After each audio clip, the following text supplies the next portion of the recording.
Assalamualaikum warahmatullahi wabarakatuh. Saya Adinda Dewi Larasati, kelas 12 MIPA 7 dari SMA Negeri 6 Kota Bogor.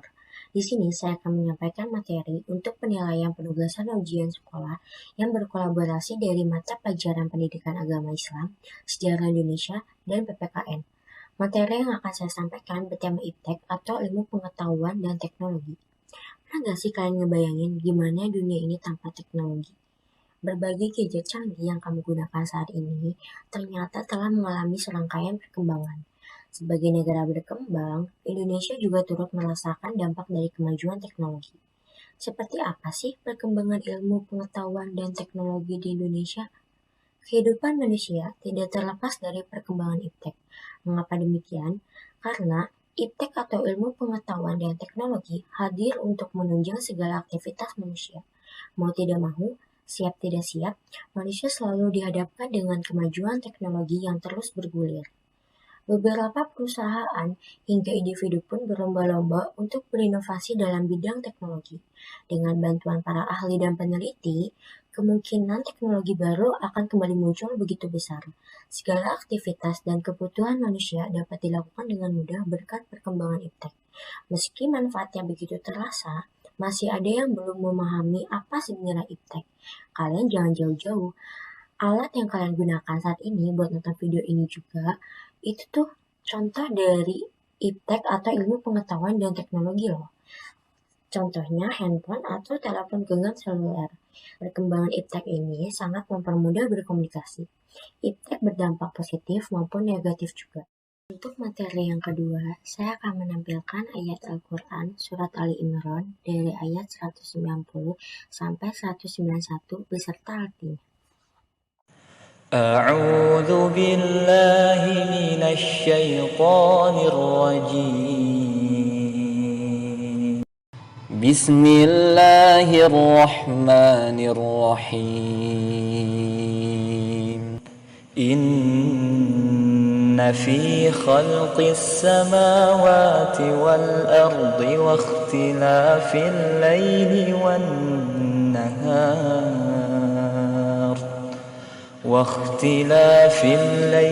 والنهار لآيات لأولي الألباب الذين يذكرون الله قياما وقعودا وعلى جنوبهم ويتفكرون في خلق السماوات والأرض ربنا ما خلقت هذا باطلا سبحانك فقنا عذاب النار.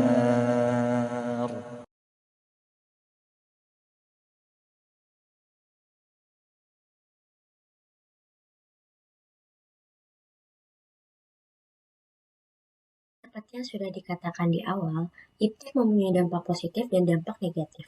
Dampak positif yang pertama, ada menunjang kegiatan produksi, seperti pabrik-pabrik yang mengandalkan mesin. Yang kedua, memudahkan komunikasi antar manusia. Contohnya ketika kita ingin mengabari kerabat kita yang berada di luar kota atau di luar negeri. Yang ketiga, memudahkan proses pembelajaran. Contohnya seperti yang kita lakukan sekarang di masa pandemi COVID-19 ini. Selanjutnya, ada dampak negatif. Dampak negatif yang pertama ada carding. Carding merupakan salah satu tindak kejahatan yang dilakukan melalui internet dalam bentuk pembobolan kartu kredit. Pelaku biasanya memanfaatkan internet dengan cara mendeteksi keberadaan transaksi pengguna kartu kredit, kemudian mencatat kode kartu dan digunakan sebagai transaksi gelap.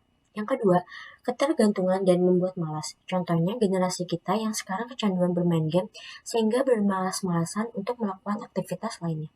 Yang ketiga, mengandung banyak unsur kekerasan. Banyaknya unsur kekerasan yang bisa mengakibatkan kerusakan moral.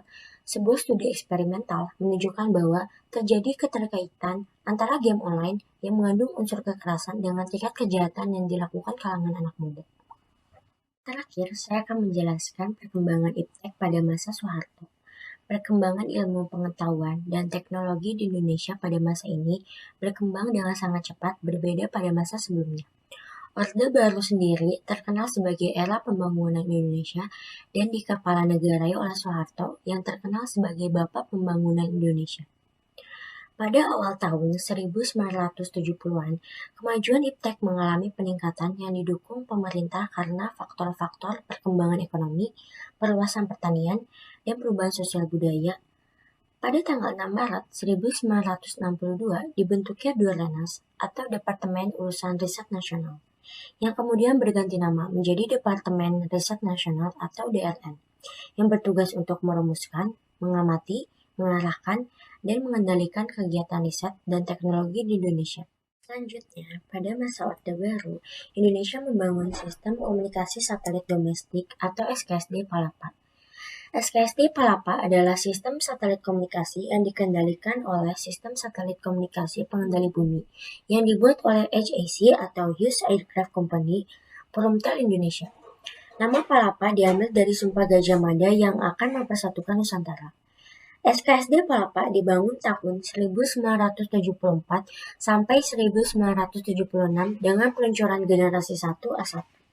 Sampai tahun 1996, sudah generasi 3 dengan kode C2 yang jarak jangkauannya dari Irian Barat sampai Vladivostok Rusia dan dari Australia sampai Selandia Baru.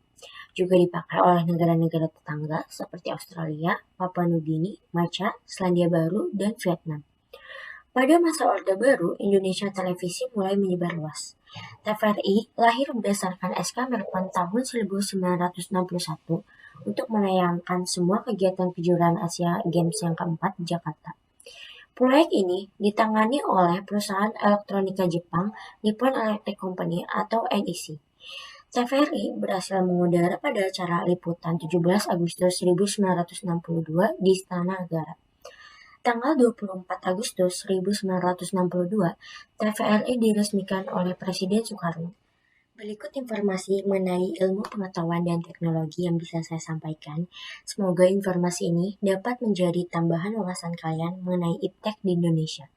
Kurang lebihnya saya mohon maaf. Wassalamualaikum warahmatullahi wabarakatuh. Dadah.